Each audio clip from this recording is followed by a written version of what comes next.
ሰላምና ጤና ባላችሁበት ቦታ ሁሉ ይብዛ። የተወደዳችሁ የያሮስ ሁለት ቤተሰቦቻችን ኦርቶዶክሳውያን እንዴት አላችሁ? እንዴት ቆያችሁ? እንዴት ሰነበታችሁ? ሰላም እግዚአብሔር ባላችሁበት ቦታ ሁሉ ይብዛ። ያሮስ ሁለት ተጀምሯል። በቀትር 7 ሰዓት፣ በምሽት 1 ሰዓት፣ በምሽት 5 ሰዓት፣ በቀን 3 ጊዜ ያለ መሰልቸት መረጃ ከማስረጃ ጭምር አስደግፈን ወደ እናንተ የመጣን ነው። እናንተ ግን ሰብስክራይብ፣ ሼር፣ ላይክ ያደረጋችሁ አይደለም። ታዲያ በአሁኑ መረጃችን የምንመለከተው ጎዳና ልወጣ ነው ያለችው ውሸት ነው በማለት አትሌት ገለቴ ቡርቃን የተቃወመው የቀድሞ የአትሌት ገለቴ ቡርቃ ባለቤት በሴፉ ፋንታሁን ሾው ላይ እንግዲህ መልስ ሰጥቷል ማለት ነው። መልሱ እውነት ይሁን ውሸት ጊዜ የሚፈታ ጉዳይ ቢሆንም የተናገረውን ነገርና እሷ ያለችውንም ሀሳብ በአንድነት አዋህጄ ነው ማቀርብላችሁ። እውነታውን ለፈጣሪና ለጊዜ ተወኩኝ። እናንተ ግን ምን ተሰማችሁ? ምን ስትላላችሁ? ኮመንት ላይ ሁላችሁም ጻፍ አድርጉልኝ። ቪዲዮ ላጋራላችሁ።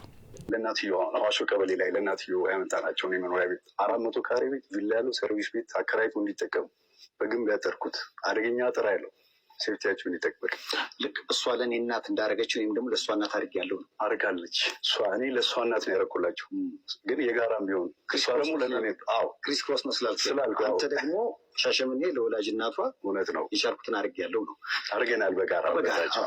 ከዛ ባለፈው 200 ካሬ ደግሞ በእኔ ስም ገዝቼ ነበር እዛ ሻሸመኔ እዛ አካባቢ ላይ እሱም ቦታ ለእህትየው እሷ ከዛ ካልተመቸ ቦታ ላይ ራሷን ወጥታ እናቷ ጎን እንድትሆን በእኔ ስም የነበረውን ሁሉ ለእሷ ታስብ ነው።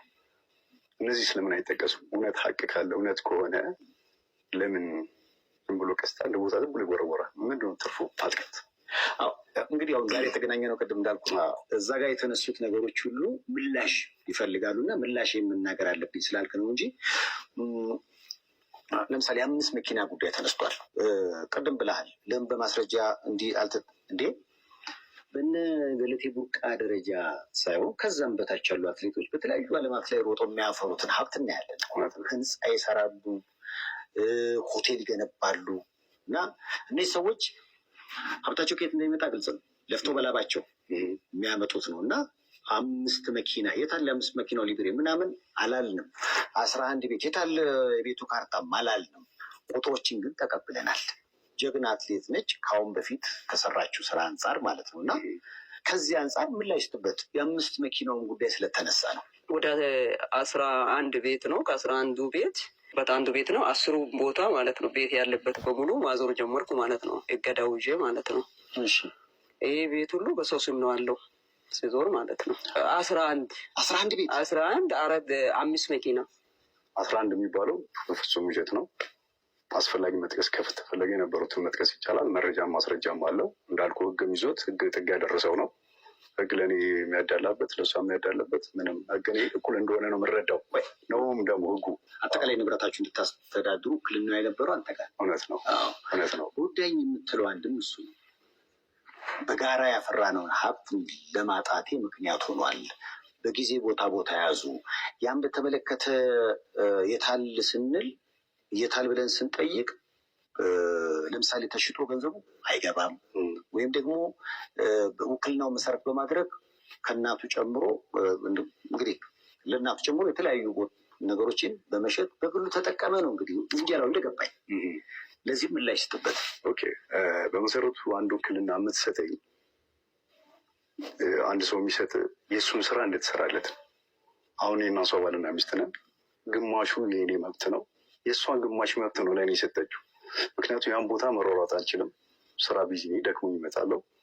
እሷ ተወዳዳሪ አብረን ደክመን እንመጣለን። እሷ ተወዳዳሪ ስላልሆነች ማረፍ አለባት። እኔ ተወዳዳሪ ስላልሆንኩ ደግሞ ሌሎችን ጉዳዮች ጎን ለጎን ማካሄድ አለብን።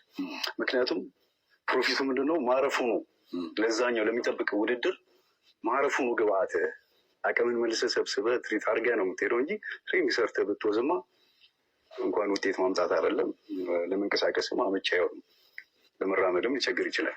ስለዚህ ያን ግማሽ መብቷል ወይም ያለው መብት የጋራ መብታችን እንዳስተዳድርላት ይሰጠች። ይህን ድካሟን ለመሸሽ ማለት ነው። በዛ መሰረት ነው እንመካከራለን። ይህ ቦታ እንደዚህ ሊሆን ነው፣ እንደዚህ ልንገዛ ነው፣ አሁን ደግሞ እንደዚህ ሊሆን ነው። የእሷ ማሰብ በደንብ አለበት። በደንብ ተመካክረን ነው የምናደርጋት። አዎ ኦኬ እንዲህ አይነት አግኝቻለሁ፣ እንዴት ይሻላል?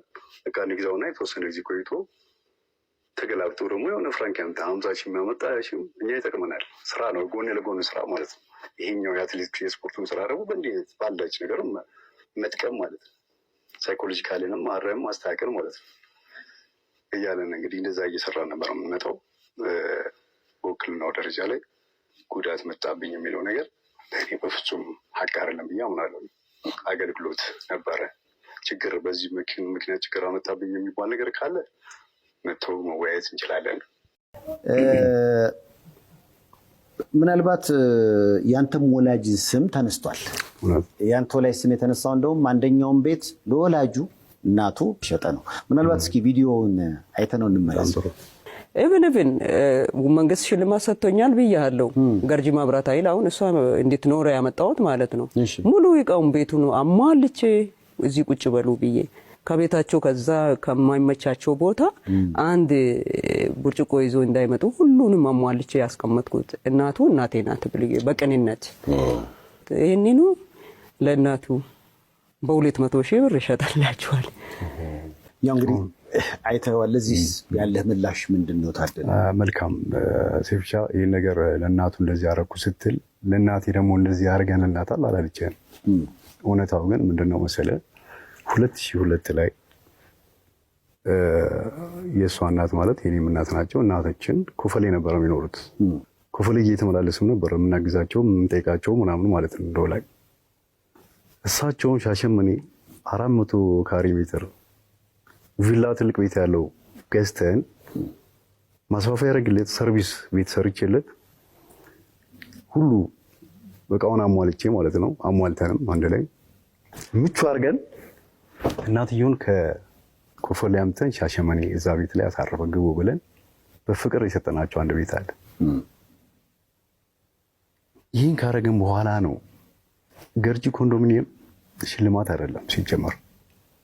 ያን ጊዜ ምናልባት ለስፖርተኞች ቅድሚያ እድል ተሰጥቷል። እጣ ለእነሱ እንዲወጣ ተደርጎ እጣውን እኛ ራሱ አንፈልግም ብለን ጓደኛችን ናት እጣው ያወጣችልን። እጣው ስታወጣ ለእኛ እንደውም የተሻለ ነው የደረሰን፣ ለእሷ ደግሞ ሌላ ቦታ ከኛ እንደው ወረደ ባንልም ትንሽ የተሻለ የኛ እጣ ደረሰን፣ ለእኛ ወጥታለን ማለት ነው። ያለችዋን ነገር አደስን። ማዘር መታ እንድትቀመጥ አደረግን።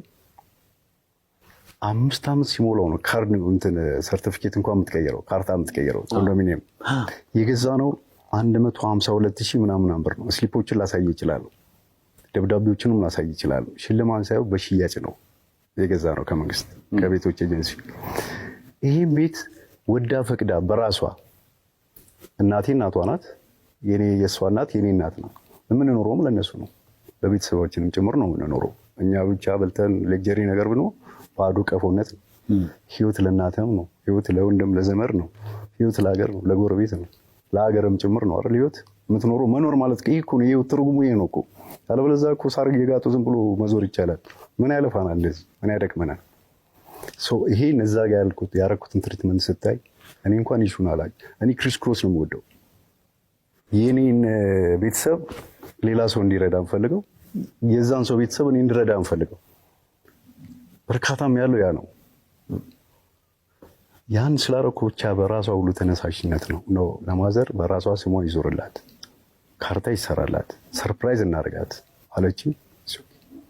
ይሄማ ጥሩ መልካም ነው ብዬ ያንን ቤት 200,000 ብር ሽያጭ ውል ተሰርቶ፣ ምክንያቱም ምን አለው መሰለ ድካም እውነት ነው የምናወራው፣ ስለ እውነት ነው የምናወራውና ሽያጭ በባህሪው አንድን አካል ምን ያደርጋል? ያመላልሳል አይደል? ያመላልሳል። ሰው በሽያጭ ፍራንክ ሰተና በሽያጭ ቢሆን ነው የሚሻለው መልካሙነቱ። እሷ ከፍላ ባትከፍለንም እኛ ራሳችን ሰተናት ነው ሽያጭ ዋጋ ያደረግ ነው ጉዳዩ ቶሎ እሷ እንዳትመላለስ ለስጦታ ለመፈረም እንዳትመላለስ በራሷ ይሄ ተደርጎ ነው ወደዚህ የመጣው። ይሄ ካርታው ካለቀ በኋላ ቤት ሄደን ሰርፕራይዝ ነው ያደረግናት። የባህል ምግብ ተዘጋጅቶ የቅቤ ቡና በጣም የምትወደው ትንሽ ከርከር ያለ ነገር ካለ ማየ የቅቤ ቡና ብላ የምትሄድ ልጅ ናት። በፍቅር ነው የምትወደው። የምትወደው ነገር ተሰርቶላት ፎቶ ተነስቶ ያ ስልክ ያለመኖሩ ነው እንጂ ፎቶግራፍ ሲቀባበሉ እነዚህ ርክክብ ሲያደርጉ እንኳን የሚገርም ብዙ መረጃዎች ነበሩ። የአንድ ስልክ መጥፋት ነው የብሉ ታሪክ እዚህ ድረስ ያመጣው። ሰው በፍቅር የሰጠችውን ቤት ነው ዛሬ ሀሳብ ቀይራ። ስለ እርግጠኛ ነኝ እኔም አልሰማውም ሻሸመኔ ስለተደረገው ነገር አልነገረችም። አልተናገረችም እዚህ ሾው ላይ። ሻሸመኔ ምንድን ነው? ለእናትየዋ አዋሾ ቀበሌ ላይ ለእናትየዋ ያመጣናቸውን የመኖሪያ ቤት የተወዳችሁ ውድ ቤተሰቦቻችን ኦርቶዶክሳውያን ሀሳብ አስተያየቶቻችሁን በነጻነት እንድታስቀምጡልኝ በትህትና ጠይቃችኋለሁ። ወንድማችሁ ልዑል መብራቱ ነኝ። ያሮስ የእናንተም የኛም ነው።